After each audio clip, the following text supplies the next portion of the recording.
Hi, I'm Chris from airwindows, and I have been hard at work on a new invention.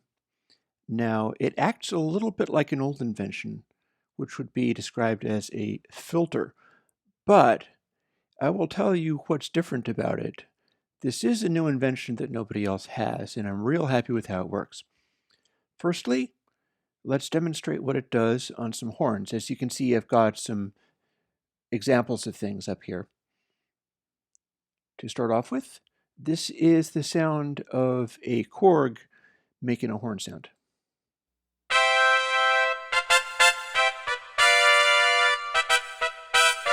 Not bad. Now that's not bad, but we might want something a little darker and vibier. This plugin is called Aura, and what it does is it gives you a particular kind of roll-off and a kind of sparkle and energy around the area. Well, I'll show you. I'll switch it in while it's going.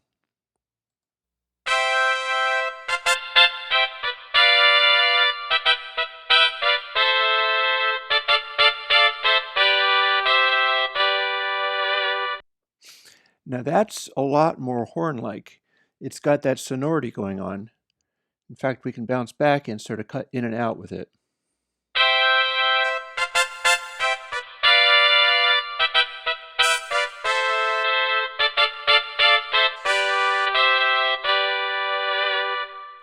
Now that's all well and good, but we're hoping that it's going to be a little more adaptable than that. So here is a banjo.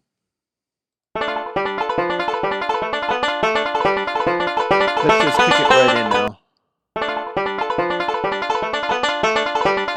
Now take it back off again.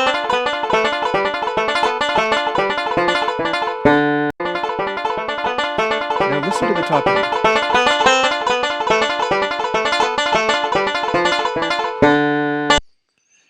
That's a lot more definition on the sort of bright, shiny, clangy overtones of the banjo.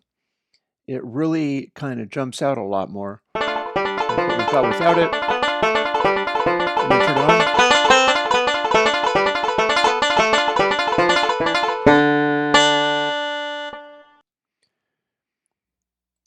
And hey, there's nothing more fun than fooling around at the piano, right? I can't play piano. So, well, you'll hear what I mean. That's a little bit clustery, I think. But when we turn on Aura,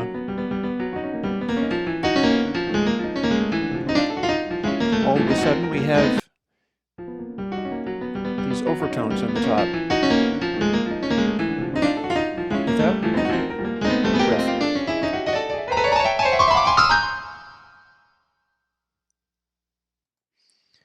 Now, you might not want to put that piano playing in anything, but as far as making something like a piano sit in the mix, it's pretty easy to hear how that's different. We'll take it out again and hear that it's kind of taking up a lot of space. Then you hit Aura. All of a sudden, it's fitting into its sound a lot better. But if you don't believe me, I have one final demonstration before we get into explaining how it does this. That is, yep, there you go, strings. This would also work on choir. Check this out. Here we have korg strings. You can hear the rosin like pouring right off of that, right?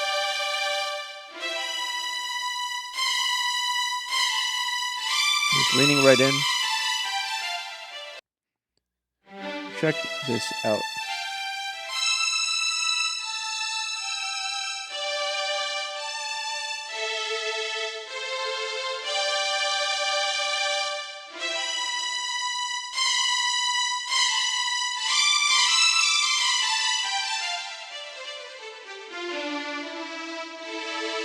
Turn it back off.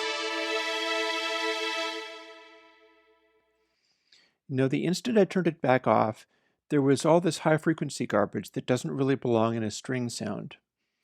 That's because it's using sampling, and it's a very nice quality Korg keyboard, but it has to mix everything together using digital sampling and is basically like a VST instrument. What Aura does is, without adding reverb, without adding processing like, no analog modeling, all this kind of stuff that just throws a coat of paint over everything, it seizes upon the area you're looking at, whether it be a darker area like those horns, or kind of the top edge of the string and the banjo skin sound in the banjo. The piano is a lot darker and is getting a sort of clangy top end on it. And then with the strings, it's set high enough that, well, I'll show you. Now that might not look very high, but voicing brings the tonality down as you start bringing it in. What I'll do is I'll bring it back here. We'll turn it on and we'll play it. This is no voicing, and then we can bring it in.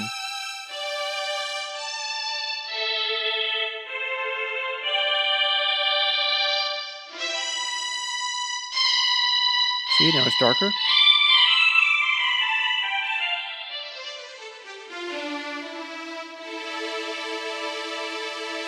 Now that's almost a more realistic kind of sound.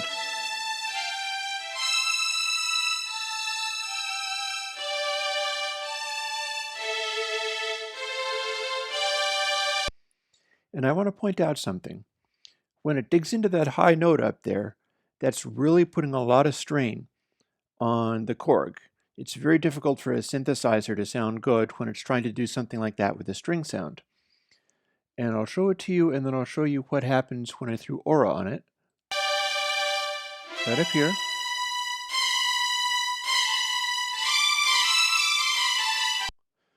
That's what you would expect from a synthesizer, but if it was strings, there would be that aura, the rosin would be pouring off of the bow, and it would really have a kind of sonority, but it's a special high frequency kind of sonority. It's not like the horns.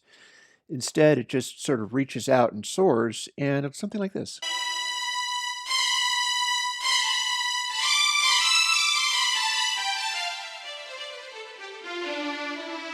And I'll turn it back off.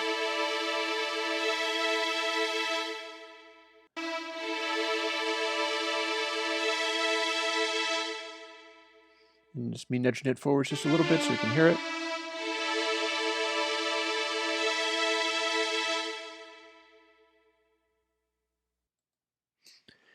This is one cool plugin. I'm going to get a lot of use out of this. And how it does what it does is something kind of special. As you can hear, it sounds a little bit like an EQ. This is preset to show a particular kind of sound going on. This is an example that I used for the clippers. And what we've got here is a sound where if I turn Aura on, I'm getting a super exaggerated version. And underneath here, I have the same sound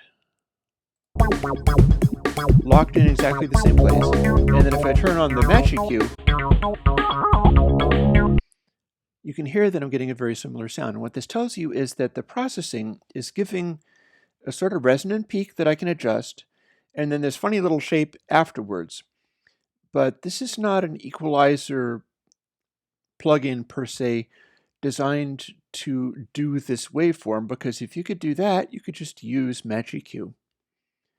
You can't just use Match EQ, because what's happening is this.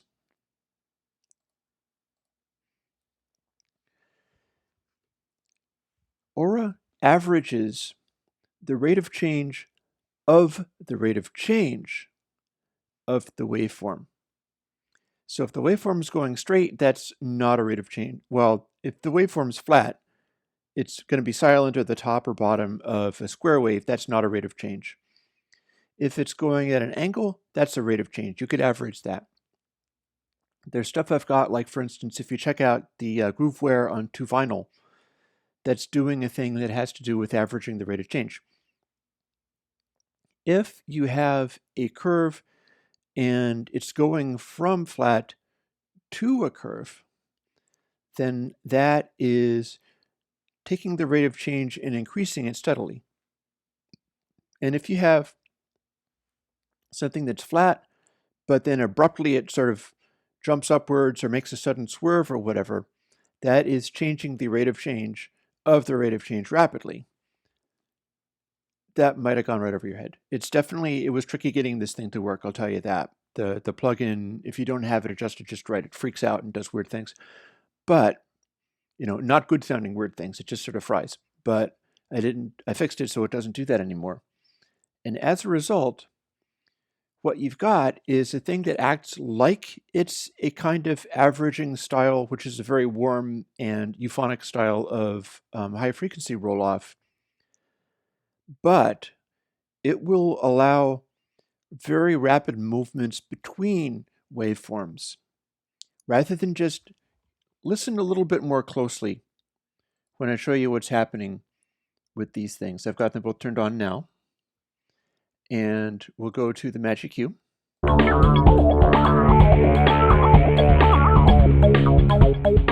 And that's rolled off. And then try this. If you can't hear the difference, I can show you what to look for, because these are set up to null out. That's what I did the Magic Cue for. It's the closest null that I could make, and that's not very close. And it's a little bit like this. That's the difference between aura and an equalizer curve. The equalizer curve is continuing to roll off stuff. It's continuing to roll off stuff that's aggressive transients, loud composite sounds, in particular the attack transients of things, the definition on things. And if you listen to that a little bit more, and then I switch back to the different versions, you should be able to hear the difference between aura and a equalizer set to whatever setting. This is the closest setting that I could get to match it. And it's like this.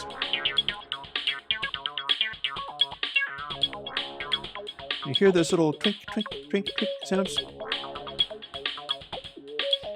Listen to them with the Magic Cue. A little dull. Now, listen to them with aura. Hear how they're a little bit brighter? They're standing out a little bit more. Also, I'll bounce back here a little bit. Try the snare drum. Listen to that snare drum. You can hear it's got some attack on it. It's got a kind of bonk going on. There's an aggression to it. Just the EQ, it sounds like this.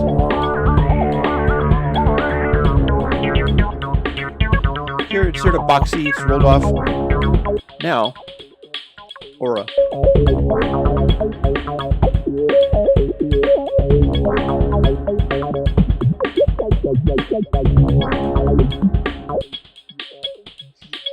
You can hear the difference between these sounds. You can hear the additional sort of spike on the attack transient and the added definition of it. Because this is aura doing its thing. Now it defaults to a kind of median setting. In fact, I'm pretty sure that it's 618. It's one of those golden ratio kind of things where it happened to line up with a constant that manages to sound impressively good when you just zero it down in that little area. So it starts off with this as a dry wet setting. You can always crank it up to full wet. That's what I've been demonstrating. But you can also use the voicing to just fool around with sounds kind of like this. Start off with this, and then you'll hear me dial in. Oh, hang on. You won't hear me dial it in because that was set to the match EQ. And this is, yep, there we go. That's why it sounded kind of funny. So what we'll do is start with the raw sound and then start fooling with the voicing. Listen to what it does as it's doing it. Because the thing about Aura, the way that it works, since it's doing its little thing with the averaging of the rate of change, one of its strongest things is being able to dial in a high-frequency atmosphere in such a way that it'll bring the life out. It'll bring color and definition out in the high frequencies of something in a very natural euphonic way, while also getting rid of information that's higher than that point. I mean, you saw the waveform that it produced when set very extremely. When set at a more subtle way, it's a very good sort of top-end sweetener, and you'll hear that now. You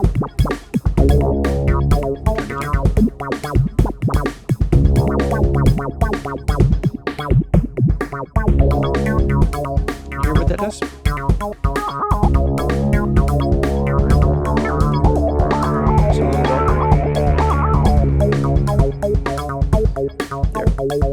Now that's the hi-hat slightly sweetened. Without it, it just sounds like this. Now I'm going to go after the snare.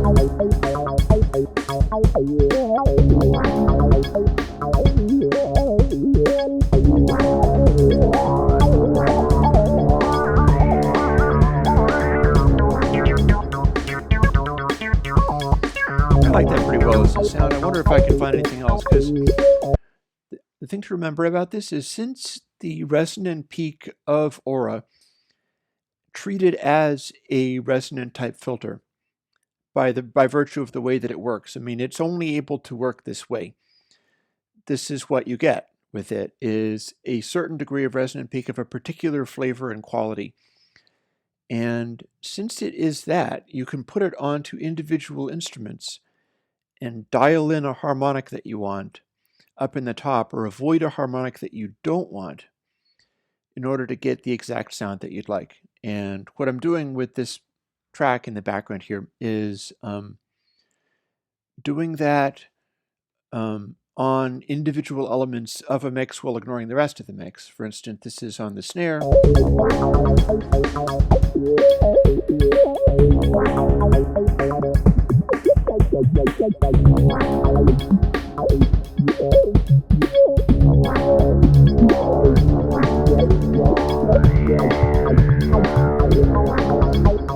Crank it up a little bit.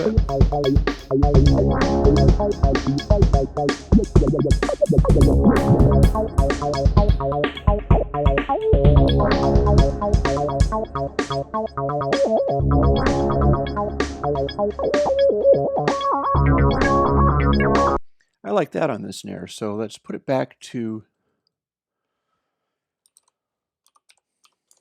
0.618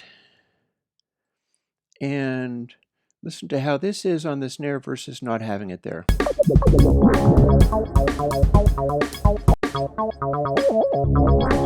This is without Aura, and then that's with Aura.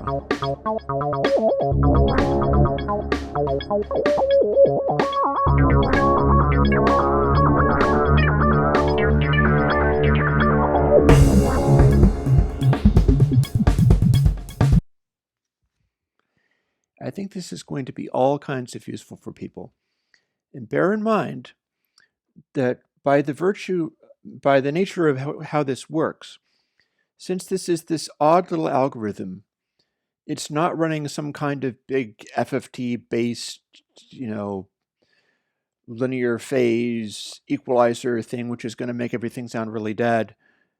This is not like that. This is almost like one of the purist mode plugins where the actual algorithm is very, very simple. And that's a big difference with what you get on something like, say, your Match EQ, where it really kind of has to overprocess everything super hard. And the result is that it sounds extremely, well, compared to what we had, that's pretty flat. That's not a good way to go. But the what it's actually doing, this funny little presence peak, that's actually quite intense because this was set up to null at full crank. The presence peak like that, combined with notching out stuff above it, that can be a darn useful effect, but only if the processing sounds good. I don't think the sound of regular equalizers doing this kind of thing sounds good. Aura works around that by giving you a more, hey, why don't we just show you again?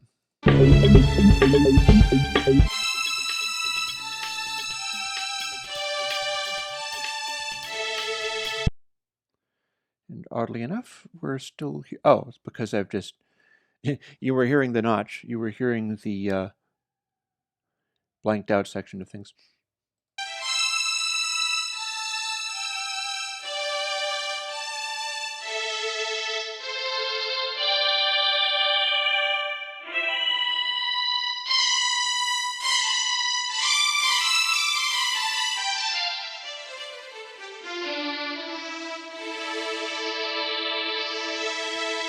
Come on, you want this. airwindows Aura is, sorry about that.